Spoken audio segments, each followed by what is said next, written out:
Good morning all. आज हम लोग स्ट्रेट लाइन को कंटिन्यू करेंगे। स्ट्रेट लाइन में आज हम देखेंगे कि एक पॉइंट से, एक्सटर्नल कोई भी एक पॉइंट से किसी भी एक स्ट्रेट लाइन का डिस्टेंस हम कैसे कैलकुलेट करें। हमें पहले एक फिगर ड्रॉ करते हैं।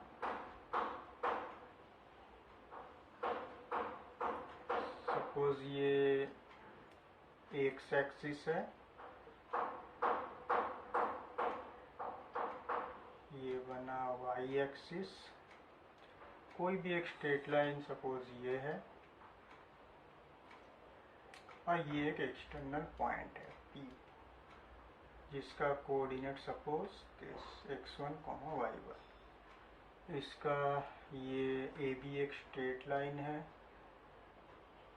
इसका इक्वेशन एज्यूम करते हैं हम लोग, इसका इक्वेशन जनरल फॉर्म में हम लिखते हैं this ax plus by plus c equal to 0। हमें क्या चाहिए, ये परपेंडिकुलर जो ये डिस्टेंस है, ये वाला suppose this point is PM, ये चाहिए, PM हमें चाहिए।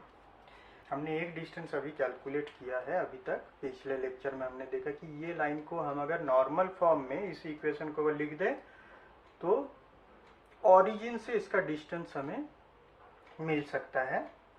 लेकिन किसी भी पॉइंट से अगर डिस्टेंस निकालना हो तो हमें अलग तरीका इस्तेमाल करना पड़ेगा। इसमें नॉर्मल फॉर्म में सिर्फ ओरिजिन से डिस्टेंस मिलता है स्ट्रेट लाइन का।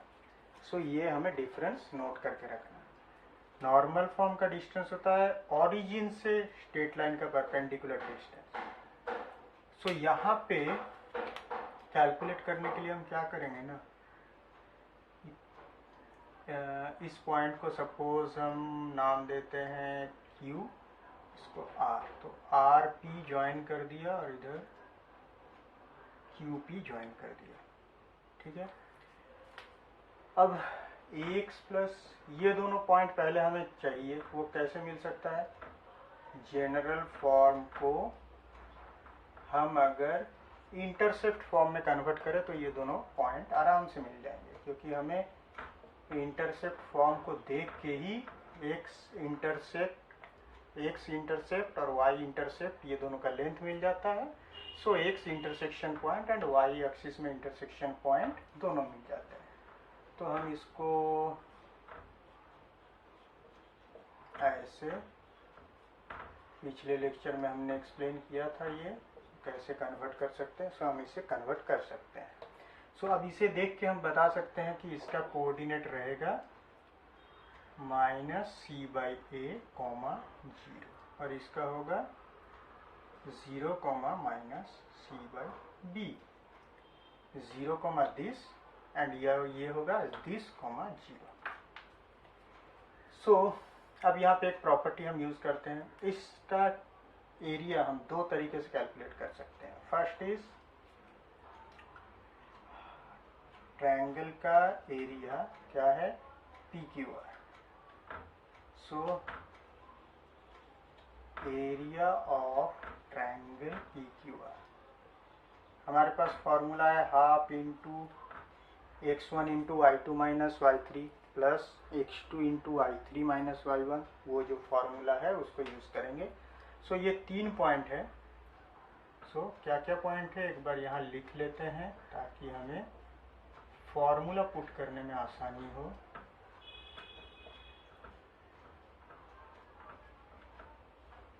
जब पहले x1 लेंगे, x1 y, वो फॉर्मूला का x1 और इस x1 को कंफ्यूज मत करो। यहाँ x1 y1 एक पॉइंट है। तो बेसिकली फॉर्मूला क्या होता है, पहले पॉइंट का x कोऑर्डिनेट लेते हैं तो दूसरे का y से तीसरे का y माइनस होता है। जब दूसरे का नेक्स्ट वाले का x लेते हैं तो ये सेकेंड पॉइंट का x लिया है तो थर्ड का y से फर्स्ट का y माइनस, सीरियली जिसका x लेंगे उसके बाद के y से उसके बाद का y माइनस। 0 से -c/, माइनस मतलब +c/b। अब तीसरे का x लेते हैं तो तीसरे के बाद इसके बाद का y कौन सा, ये, इससे इसका y minus minus C by B minus Y Y, ये हो गया एरिया। अब इसको थोड़ा सिंप्लीफाई कर लेते हैं पहले। ये तो 0 हो गया, यहाँ आ गया सी एक्स वन बाई बी, इधर माइनस माइनस प्लस होके सी स्क्वायर बाई ए बी, और इधर आ गया सी वाई वन बाई ए, ये आ गया। अब इधर सब में से सी कॉमन जा रहा है, या पहले एक काम कर, अच्छा ठीक है, सी कॉमन लो। अब इसे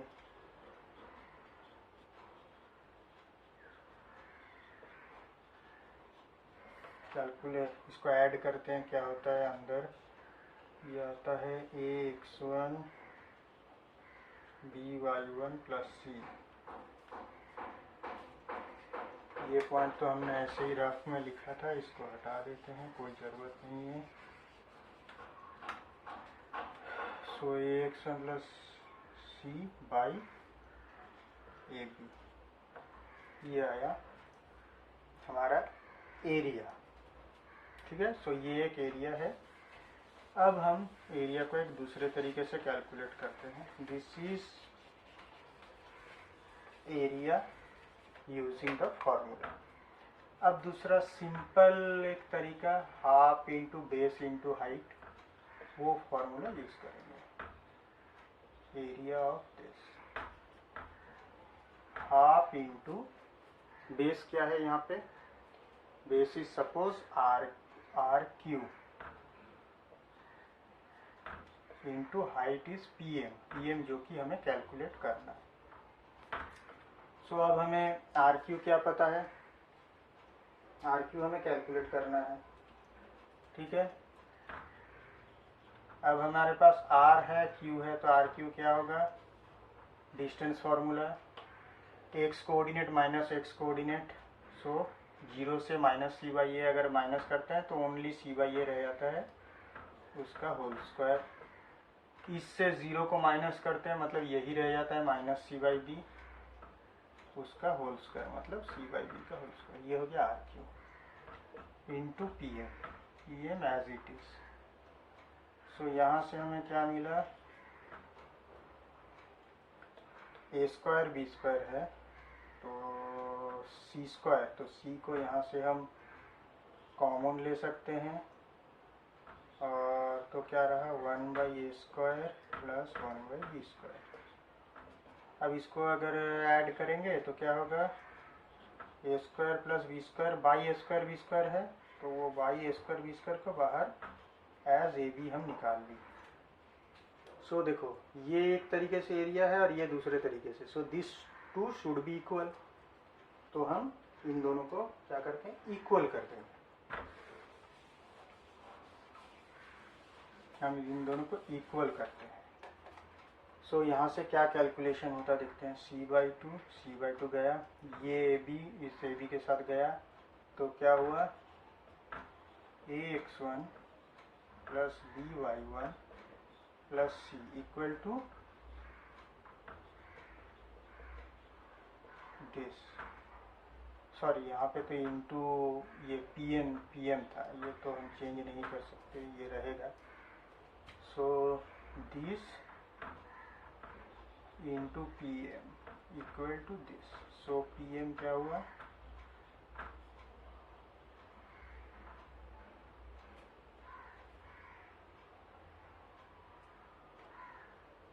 पीएम तो root over of A square plus B square के साथ है, so it will be this side.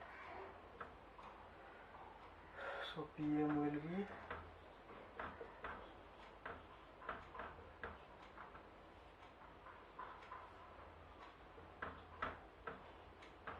This. So formula हो गया ये। अब देखो, distance is always positive, so ऐसा हो सकता है कि x1 और y1 इस तरीके से हो एंड ए बी सी का वैल्यू इस टाइप का हो कि टोटल न्यूमरेटर नेगेटिव आ रहा है, तो इसीलिए हमें ऑलवेज मॉड कंसीडर करना होता है, ताकि because distance is always positive, so वो पॉजिटिव आएगा। तो इस हिसाब से हम क्या करेंगे, ये डिस्टेंस को जहाँ पे फाइनलाइज करके इसे एज ए फॉर्मूला यूज करेंगे। अब हमें लग सकता है कि ये फॉर्मूला कैसे याद रखें। सो हम क्या करेंगे ना, यहाँ पे अगर किसी भी पॉइंट से किसी भी स्ट्रेट लाइन तक जो परपेंडिकुलर डिस्टेंस निकालना है उसका फॉर्मूला को याद इस तरह से रखेंगे कि इसका पहले जो लेफ्ट हैंड पूरा इक्वेशन को लेफ्ट हैंड साइड में कन्वर्ट कर लो इक्वल टू 0। तो वो पूरा लेफ्ट हैंड साइड यहाँ लिखेंगे, एक्स और वाई को बस एक्चुअल पॉइंट का एक जो कोऑर्डिनेट है x1 y1 उससे रिप्लेस कर दो। ax plus B Y plus C लिखा है, बस उसका पॉइंट को इस पॉइंट से रिप्लेस कर दिया और रूट ऑफ x कोएफिशिएंट और y कोएफिशिएंट का स्क्वायर को ऐड करके रूट उससे डिवाइड कर दो। सो वो हो जाता है डिस्टेंस। सो किसी भी पॉइंट से किसी भी पॉइंट का स्ट्रेट लाइन का डिस्टेंस निकालने दे तो हम स्ट्रेट लाइन के लेफ्ट हैंड साइड में पूरा कन्वर्ट करके उसको लिखेंगे, पॉइंट को रिप्लेस करेंगे, root over of a² plus b² उससे डिवाइड कर देंगे, डिस्टेंस मिल गया। सो ये है distance of A point from a straight line. ये हम कैसे कैलकुलेट करते हैं उसका तरीका। अब और एक चीज देखेंगे, दो पैरेलल लाइन उसके बीच में कैसे हम डिस्टेंस कैलकुलेट करते हैं वो देखेंगे। सपोज अब हम देखो ये जो फॉर्मूला हमने प्रूव किया इसको यूज करेंगे। अब ये तो हमने एक फॉर्मूला हमने बना लिया। सपोज हमारे पास दो लाइन है, ठीक है। सपोज हमारे पास और एक लाइन मैंने ड्रॉ कर ली ऐसे, ये भी था, इसको हटा देते हैं ए बी। अब सपोज इसको सी डी नाम दिया, C D. So A B का equation A X plus B Y था ना, उसको हम a1x, क्योंकि दो लाइन चाहिए तो हमने a1 b1 c1 यूज किया पहले लाइन के लिए ab के लिए। नेक्स्ट वाले के लिए हम यूज करेंगे ये। सो अब ab जो था पहले c बाई बी में इंटरसेक्ट किया था, तो अभी c1 बाई b1 और ये c1 बाई a1 हो जाएगा, ये कॉमा है, ठीक है। सो ab का हमें कोऑर्डिनेट एक्सिस के साथ इंटरसेक्शन पॉइंट पता है और CD का इक्वेशन पता है। तो हम क्या करेंगे ना, ये जो डिस्टेंस है ये पता है, तो A से CD का डिस्टेंस अगर निकाल ले वही हो जाएगा हम लोग का पैरेलल लाइन के बीच में डिस्टेंस। क्योंकि किसी पैरेलल लाइन में किसी भी एक लाइन में कोई एक पॉइंट अगर हम लेते हैं उससे अगर दूसरी पैरेलल लाइन का डिस्टेंस अगर हम कैलकुलेट कर लेते हैं तो वो डिस्टेंस इक्वल होगा throughout any point and other straight line. So मेरा मतलब है अगर इस पॉइंट से स्ट्रेट लाइन का अगर परपेंडिकुलर डिस्टेंस जो है इस पॉइंट से भी वही होगा, इस पॉइंट से भी वही होगा, क्योंकि पैरेलल है, distance between them is constant.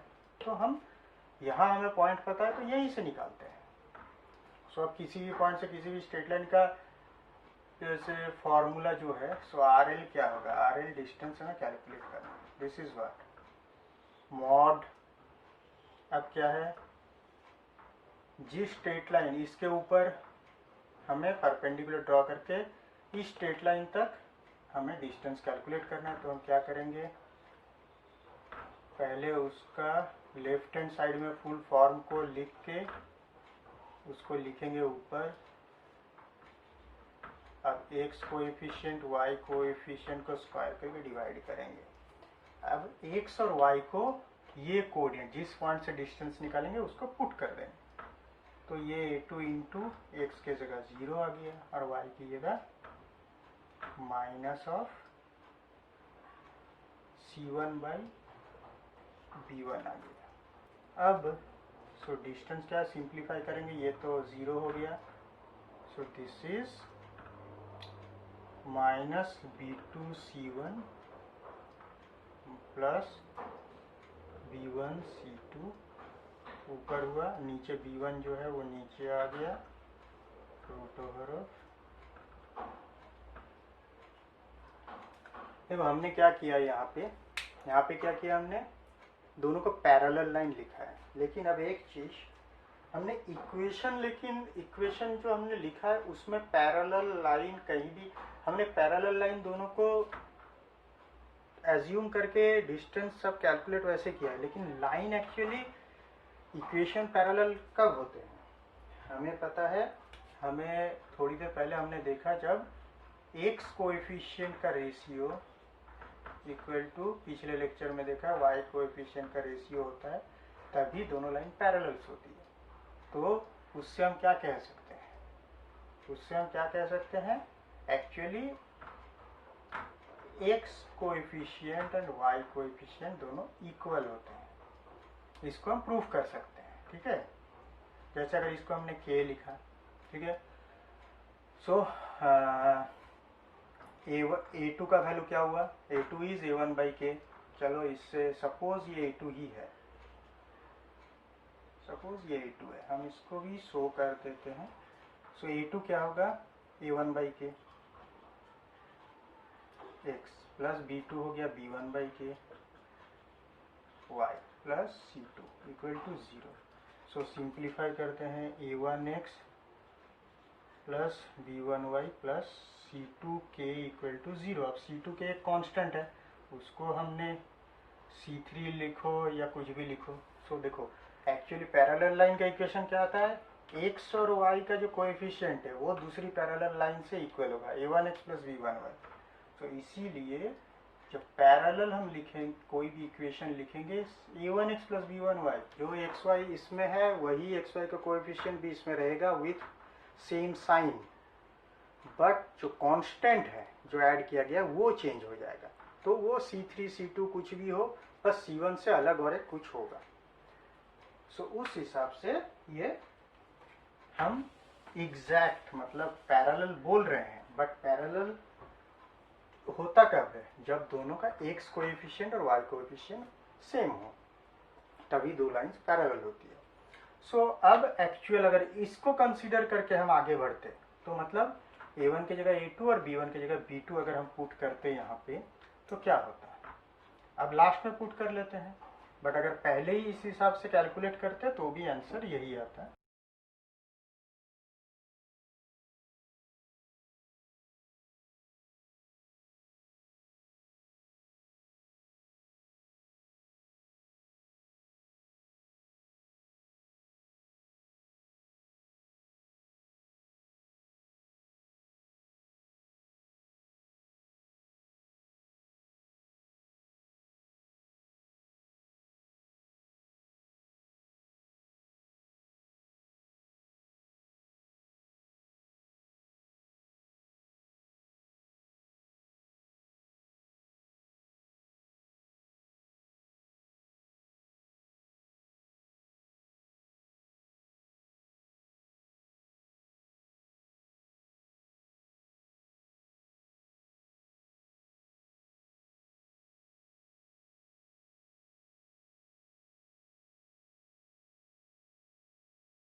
हमने बस डिफरेंट रख के कैलकुलेट कर लिया है, बट अब पैरेलल होने की जो कंडीशन है, अगर आप लोग को कहीं कहा जाए पैरेलल लाइंस के बीच में डिस्टेंस निकालो, तो आप इसको पैरेलल इक्वेशन में भी कंसीडर करो, एक्स और वाई का कोएफिशिएंट सेम रख के, क्योंकि parallel when the lines are parallel there X coefficient and Y coefficients will be same.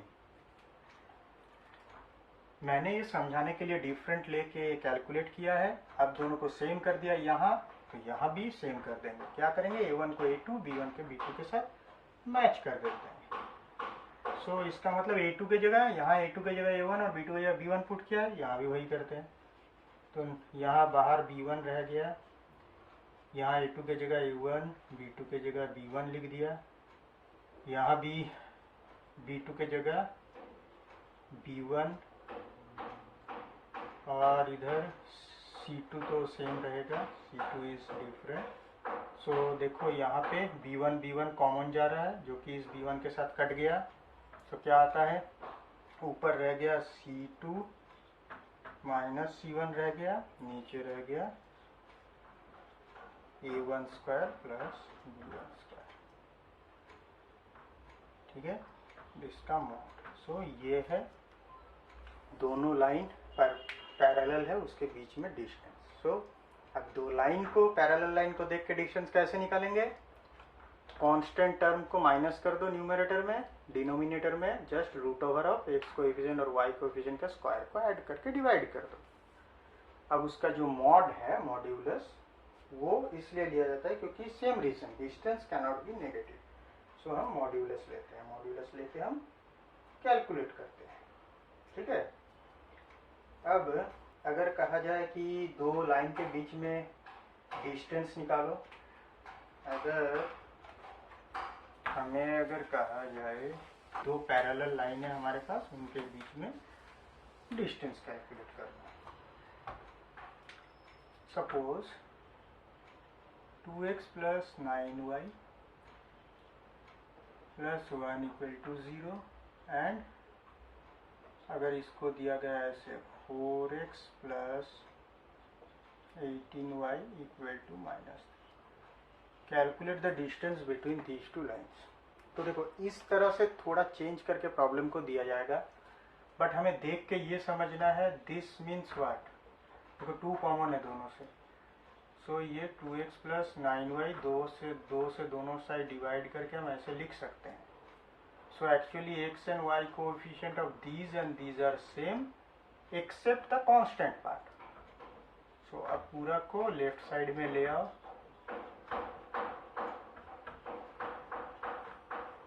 अब तो ये फॉर्मेटेड इक्वेशन हो गया, और इक्वेशन 1 जो वो था वो तो सेम है।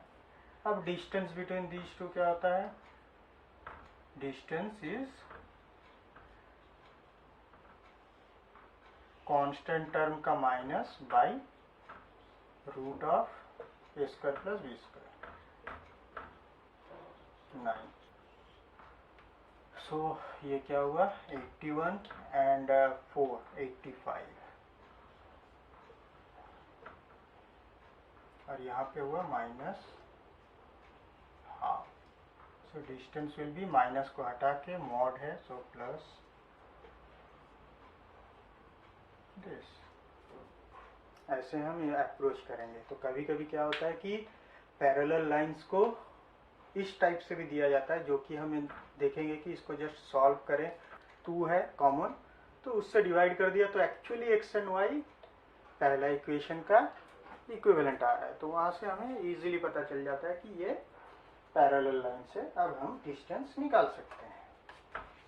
लेकिन डिस्टेंस वाला प्रॉब्लम और एक तरीके से हो सकता है, जैसे अगर पैरेलल ना हो तब ये हमें कंसीडर करना है। सपोज ये दोनों लाइन है ए बी और ये सपोज बी सी, तब ये प्रॉब्लम कभी भी नहीं दे सकते कि दोनों के बीच में डिस्टेंस कैलकुलेट करो, क्योंकि दोनों के बीच में डिस्टेंस डिफरेंट टाइप का आ सकता है। सो वो नहीं होगा। हाँ, ऐसे दे सकते हैं कि there is 1, 1 is a point on BC, so calculate the distance of A B from this point. So normal हम डिस्टेंस फार्मूला यूज करके इस पॉइंट से यहाँ का डिस्टेंस कैलकुलेट कर लें।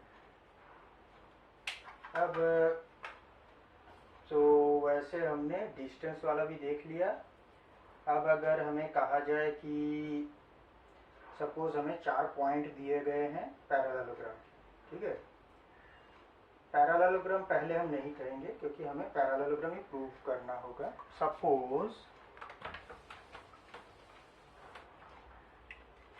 हमें पॉइंट दिया गया है ऐसे, सपोज ये है, यहाँ का पॉइंट सपोज 1,1 है, यहाँ का सपोज 2,2 है। 2,k1 देते हैं और इसको 2 नहीं देते हैं। यहाँ पे 1 और 2 के बीच में कोई भी एक सपोज 3/2 रखते हैं और इसको 2 से बड़ा कुछ है 5/2, k2। अब k1 k2 से एक रिलेशन निकालना है so that this is a parallelogram, ठीक है। इस टाइप का एक प्रॉब्लम है।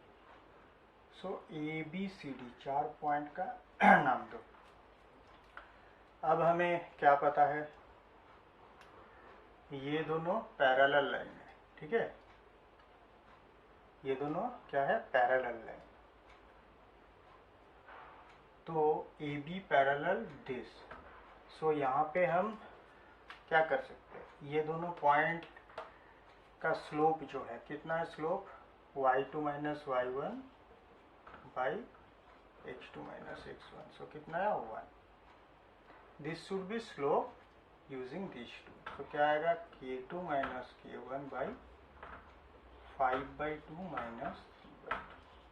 सो ऑपोजिट लाइन्स पैरेलल मतलब ऑपोजिट लाइन्स का slope equal. So this will be 1। अब इसका वैल्यू कितना हुआ 1। So k2 minus k1 equal to 1 आ गया। ये 1 है तो 1 1, k2 minus k1 1। This is condition, first condition ये है। अब सिर्फ ये पेयर पैरेलल होने से नहीं होगा। जब अगर पैरेलल हम पैरेललोग्राम के डेफिनेशन में अगर हम पैरेलल ये प्रॉपर्टी यूज करते हैं तो दोनों पेयर को पैरेलल टू ईच अदर होना पड़ेगा। एक पैरेलल होने से नहीं होगा। एक पैरेलल तो ट्रापेजियम में भी होता है। ये अगर हम ऐसे अगर एक ट्रापेजियम ड्रॉ करते हैं, ये वाला पैरेलल है बट ये पैरेलल नहीं है, सो दूसरा वाला भी पैरेलल होगा। सो इसका स्लोप और इसका स्लोप इक्वल। अब AD का स्लोप क्या होगा, y2 minus y1 by x2 minus x1। इसका स्लोप क्या होगा, y2 minus y1 by x2 minus x1। इधर है k1 माइनस 1, इधर आ गया हाफ, k2 माइनस 2 इधर आ गया हाफ। सो हाफ हाफ गया।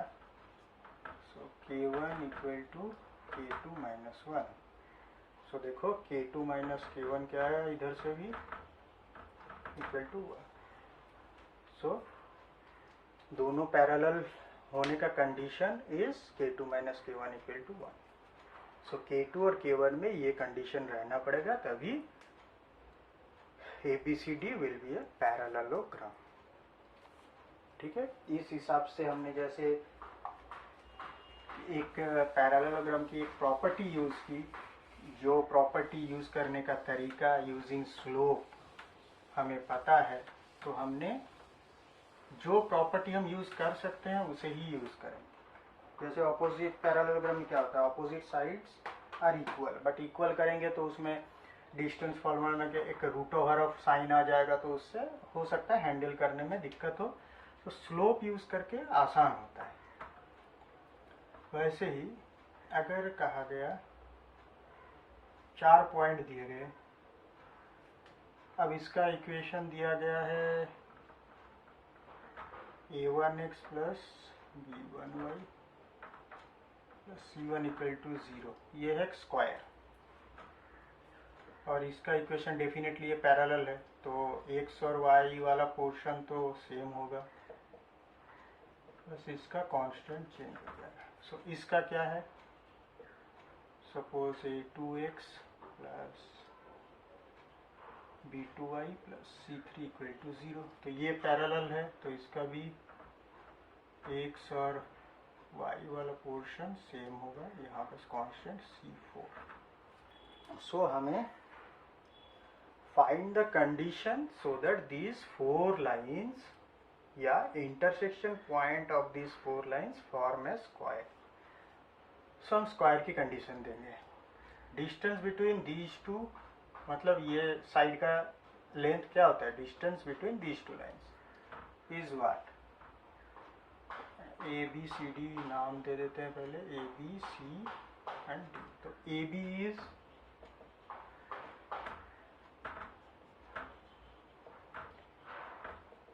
डिस्टेंस बिटवीन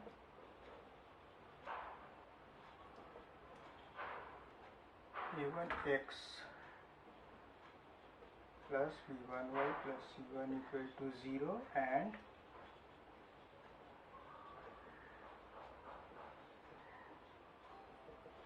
क्या होता है इक्वल टू कांस्टेंट टर्म का न्यूमरेटर में सब्ट्रैक्शन बाय